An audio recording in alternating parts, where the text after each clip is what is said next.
کوئی اس قسم کی اشیاء دے دو تاکہ ہم بھی تھوڑا گزارا کر سکیں. تو جنتی دوزخیوں کو مخاطب کر کے کہیں گے کہ ہرگز نہیں، یہ ہو نہیں سکتا. اس کی وجہ یہ ہے کہ اللہ ظالموں کو پسند نہیں کرتا جنہوں نے دین کو جھٹلایا، اور آج ہم تمہیں اس طریقے سے بھول گئے جیسے دنیا میں تم اللہ کو بھول گئے تھے. پھر اس کے بعد توحید کا بیان ہے، جس میں اللہ کہہ رہا ہے کہ اللہ نے زمین اور آسمان کو 6 دن میں پیدا کیا ہے، پھر عرش پر جا ٹھہرا ہے. وہی رات کو دن سے نکالتا ہے اور وہی دن کو رات سے نکالتا ہے، اور سورج اور چاند سب اسی کے حکم کے مطابق کام کر رہے ہیں. سب مخلوق بھی اسی اللہ رب العالمین کی ہے. لوگوں، اللہ سے چپکے عاجزی سے دعائیں مانگا کرو. پھر فرمایا کہ ملک میں اصلاح کے بعد خرابی نہ کر دینا. پھر کچھ قوموں کی تباہی کا ذکر ہے، اور یہاں پہ اللہ فرما رہا ہے کہ نوح علیہ السلام کی قوم امت کا ذکر کرتے ہوئے کہہ رہا ہے کہ یہ نبیوں کو انسان ماننے کے لیے تیار نہیں تھے، اور یہ کسی بھی صورت پہ ان کو انسان نہیں. نوح نے کہا میں تمہیں اللہ کا پیغام پہنچاتا ہوں، تمہاری خیر خواہی چاہتا ہوں، اور مجھے اللہ کی طرف سے ایسی باتیں معلوم ہیں جو تمہیں نہیں معلوم. انہوں نے نوح کی تکذیب کی تو اللہ نے پھر ان کو کشتی بنانے کا حکم دیا، اور اس طریقے سے جو لوگ کشتی پہ سوار تھے اللہ نے ان کو بچا لیا اور پوری قوم کو تباہ و برباد کر دیا. اور نوح علیہ السلام کی یہ کی ساری قوم طوفان میں اور طغیانی میں گر گئی اور تباہ و برباد ہو گئی.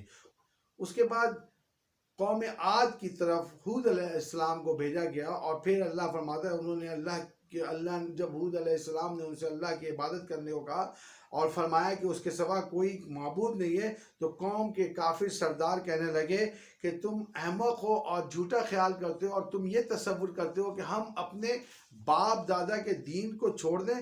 بھلا یہ کیسے ممکن ہے؟ ہم اپنے باپ دادا کے رسم و رواج کو کیسے چھوڑ سکتے ہیں جو کہ ہم نے ساری زندگی ان کو یہ کام کرتے ہوئے دیکھا. اس طریقے سے انہوں نے رسولوں کی تکذیب کی، اور پھر ہوا یہ کہ ان کے اوپر تیز و تند عذاب آیا، اور یہ 7 رات اور 8 دن ان پر جاری رہا، اور اس طریقے سے قوم عاد جو ہے وہ تباہ و برباد کر دی گئی. آگے چل کر ذکر ہے صالح کی قوم سمود کا. تو اللہ فرما رہا ہے کہ ہم نے قوم سمود کو اونٹنی ایک نشانی کے طور پر دیا تھا، اور ہم نے ان سے یہ کہا تھا کہ اس اونٹنی کی نگہداشت کرو اور اس اونٹنی کا خیال رکھو. تو معجزے کے طور پہ اللہ نے یہ دی تھی، لیکن مغرور سرداروں نے کیا کیا کہ صالح علیہ السلام لوگوں کو مخاطب کر کے کہا کہ تم صالح کے اس بات پہ یقین رکھتے ہو کہ یہ اونٹنی کی تم نگہداشت کرو. غرض یہ کہ اس کو ورگلایا گیا، اور انہوں نے جو ہے اونٹنی کو اذیت پہنچائی، جس کی وجہ سے اللہ نے ان کو تباہ و برباد کر دیا، اور ایک زبردست زلزلے کی زد میں وہ آ گئے، اور اللہ نے ان کو زلزلے سے آ پکڑا. پھر لوط علیہ السلام کی قوم کا ذکر ہے. لوط علیہ السلام کی قوم جو ہے وہ بدفعلی کرتی تھی، اور فحاشی اور شہوت رانی میں جو ہے وہ بہت زیادہ مبتلا تھی. اور وہ لوط علیہ السلام نے ان کو کہا کہ تم عورتوں کو چھوڑ کر مردوں سے اپنی ضرورت پوری کرتے ہو، یہ تو بہت برا کام ہے، اور اس طرح یہ تو اللہ کو ناپسند ہے. لیکن بہرحال انہوں نے لوط علیہ السلام کی کسی بھی بات کو نہیں مانا، اور نتیجہ یہ نکلا کہ اللہ نے لوط علیہ السلام کی قوم کے اوپر پتھروں کی بارش کی اور ان کو تباہ و برباد کر دیا. آگے ذکر آتا ہے شعیب علیہ السلام کی قوم مدین کا. یہ کیا کرتے تھے؟ ان کی برائی یہ تھی کہ یہ ناپ تول میں کمی کرتے تھے، امانت میں خیانت کرتے تھے، اور فساد پھیلاتے تھے، اور سڑکوں پر مست بیٹھے ہوئے تھے. لوگوں کو تنگ کرنا، سڑکوں پہ بیٹھنا، لوگوں پہ آوازیں کرنا، لوٹ گھسوٹ چوری چکاری کرنا، یہ ان کا کام تھا. اور جو وعدہ کرتے تھے اس کی خلاف ورزی کرتے تھے. لہٰذا اللہ نے ان کو عذاب میں گھیر لیا اور زلزلے نے پکڑ لیا. محترم خواتین و حضرات، اگر میں ذرا سا آپ کو ذکر کرتا چلوں کہ چند قوموں کی تباہی کا میں نے آپ سے ذکر کیا ہے، کیا آپ یہ دیکھتے ہیں، کیا آپ کو اور مجھے اس بات کا احساس ہے کہ یہ ساری کی ساری برائی آج محمد صلی اللہ علیہ وآلہ وسلم کی امت میں موجود ہے؟ وہ ایک برائی کی وجہ سے جس کی وجہ سے قومیں تباہ کر دی گئی، یہاں تو ہم ساری برائی ناپ تول میں ہم گڑبڑ کرتے ہیں، چوری چکاری ہم کرتے ہیں، فحاشی عریانی ہمارے ذمے ہے، اور اللہ کے دین کو ماننے کے لیے تیار نہیں ہے. ہم نے ایک من گھڑت دنیا بنائی ہوئی ہے. لہٰذا آپ دیکھیں کہ ان کے اوپر کیا عذاب آیا. پھر موسیٰ علیہ السلام کا ذکر ہے کہ وہ قوم فرعون جن کا کام یہ تھا کہ وہ لڑکوں کو قتل کر دیا کرتے تھے، جادوگری میں وہ بہت زیادہ ایکسپرٹ تھے، لہٰذا اللہ نے ویسے ہی معجزے موسیٰ علیہ السلام کو دیے۔ موسیٰ علیہ السلام کا عصا تھا، جب وہ اس کو ڈالتے تھے تو وہ دیکھتے دیکھتے اژدہا بن جاتا تھا، جب وہ ہاتھ کو اپنے بغل میں ڈال کر نکالتے تھے تو دیکھتے دیکھتے وہ روشن اور صاف چمکتا ہوا آ جاتا تھا۔ تو یہ چونکہ وہ جادوگری کا دور تھا، لہٰذا اللہ نے موسیٰ علیہ السلام کو یہ چیزیں اور یہ معجزے دیے۔ جب انہوں نے فرعون کے دربار میں اللہ کی وحدانیت کا اعلان کیا تو فرعون نے ان سے کہا کہ تمہارے پاس کیا نشانیاں ہیں؟ انہوں نے کہا کہ میرے پاس نشانیاں ہیں۔ فرعون نے اپنے جادوگروں کو بلایا اور کہا کہ کیوں نہ ایک مقابلہ ہو جائے۔ لہٰذا فرعون نے ایک مقابلہ تمام جادوگروں کو اکٹھا کیا۔ جب یہ سب ایک میدان میں اکٹھا ہو گئے تو جادوگروں نے کہا کہ شروع کیا جائے۔ موسیٰ علیہ السلام نے ان جادوگروں سے کہا کہ پہلے آپ اپنا فن دکھائیں۔ تو لہٰذا ہوا یہ کہ جیسی انہوں نے جادوگروں نے اپنی لاٹھیاں اور رسیاں ڈالی تو دیکھتے دیکھتے وہ ایک سانپ کی شکل۔ اللہ نے موسیٰ علیہ السلام کو کہا موسیٰ گھبرا نہیں، یہ عصا اپنا ڈال دے، اور دیکھتے دیکھتے موسیٰ علیہ السلام کا عصا جو ہے وہ اژدہے کی شکل میں ان کی ساری چیزوں کو نگل گیا۔ جادوگر تھے، وہ بات کو سمجھتے تھے، وہ سمجھتے تھے کہ میرا تو کام دھوکہ دہی تھا، لیکن اصل میں یہ کام تو موسیٰ نے کر دکھایا ہے اور موسیٰ کا کام صحیح ہے۔ لہٰذا وہ چونکہ اس بات سے واقف تھے، لہٰذا وہ فوراً اللہ کے حضور سجدہ ریز ہو گئے اور کہنے لگے کہ میں تو موسیٰ علیہ السلام کے رب، موسیٰ اور ہارون کے رب پر ایمان لے آیا۔ فرعون نے کہا کہ تم نے مجھ سے بغیر پوچھے موسیٰ اور ہارون کے رب پر تم ایمان لے آئے؟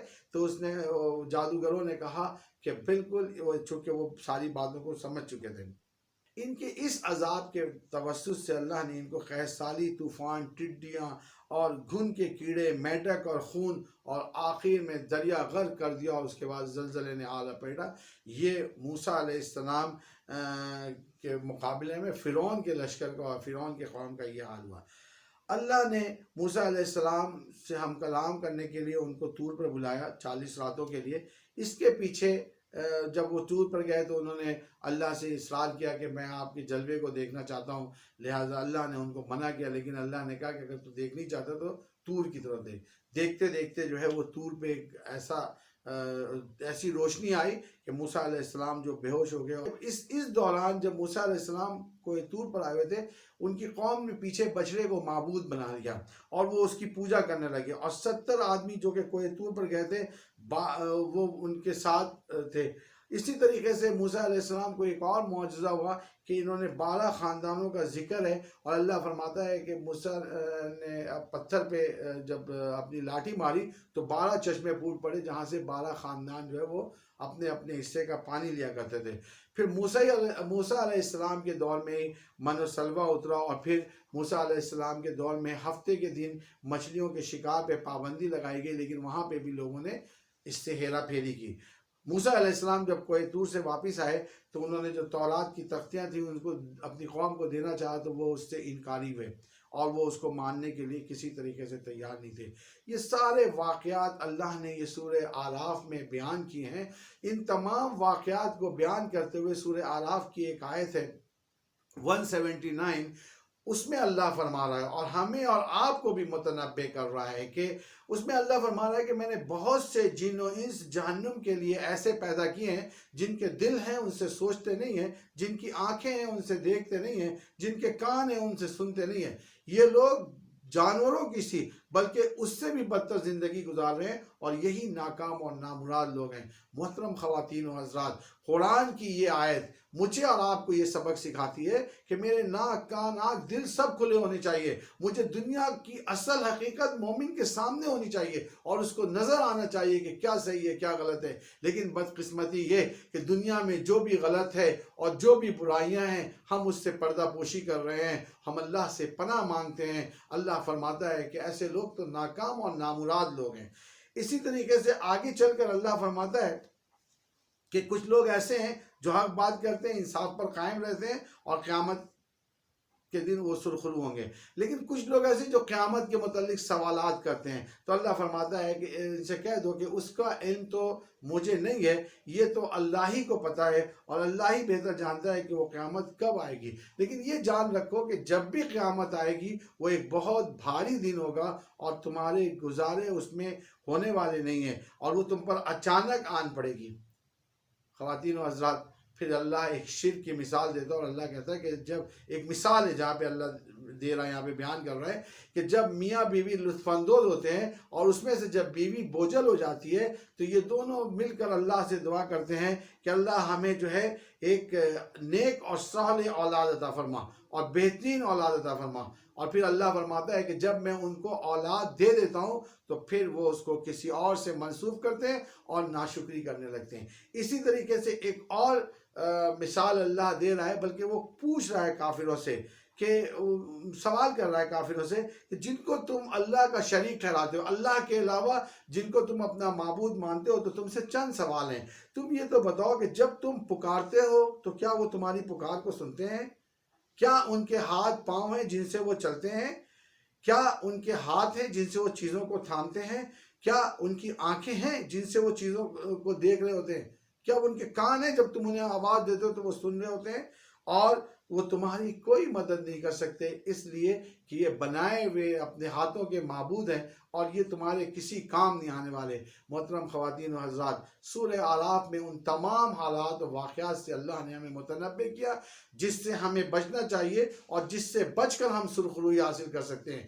جان رکھیے کہ اگر اللہ کی نافرمانی ہم نے کی تو اللہ فرماتا ہے کہ پھر جہنم میں اس طریقے سے پڑے رہو گے، اور وہاں سے کبھی بھی نہیں نکلو گے یہاں تک کہ اونٹ جو ہے سوئی کے ناکے سے نکل جائے۔ لہٰذا اللہ فرماتا ہے کہ اس قرآن پہ توجہ دو، اور جب قرآن پڑھا جائے کرے تو اس کی طرف کان لگا کر اور خاموش رہا کرو، اور اس کو توجہ سے سنا کرو۔ اللہ تعالیٰ تمہیں اسی میں کامیابی اور کامرانی کی راہ دکھاتا ہے۔ تو محترم خواتین و حضرات، یہ 7ویں تراویح سورہ اعراف جو کہ آپ کے سامنے بیان کی گئی ہے، انشاءاللہ تعالیٰ میں سمجھتا ہوں کہ آپ نے اس کے معنی اور مطلب کو صحیح سے سمجھا ہوگا، اور آئندہ کی زندگی میں اپنے ناک، کان، آنکھ سب کھلے رکھنے کی کوشش کریں گے تاکہ آپ کامیاب اور کامران ہو جائیں۔ دوسری صورت میں اللہ نے فرما دیا کہ وہ بہت سے جن و انس جہنم کے لیے پیدا کی گئے، جن کے دل ہیں اس سے سوچتے نہیں ہیں، جن کی آنکھیں ان سے دیکھتے نہیں ہیں، جن کے کان ہیں ان سے سنتے نہیں ہیں۔ یہ لوگ جانوروں کی سی بلکہ اس سے بھی بدتر زندگی گزار رہے ہیں۔ وآخر دعوانا الحمدللہ رب العالمین۔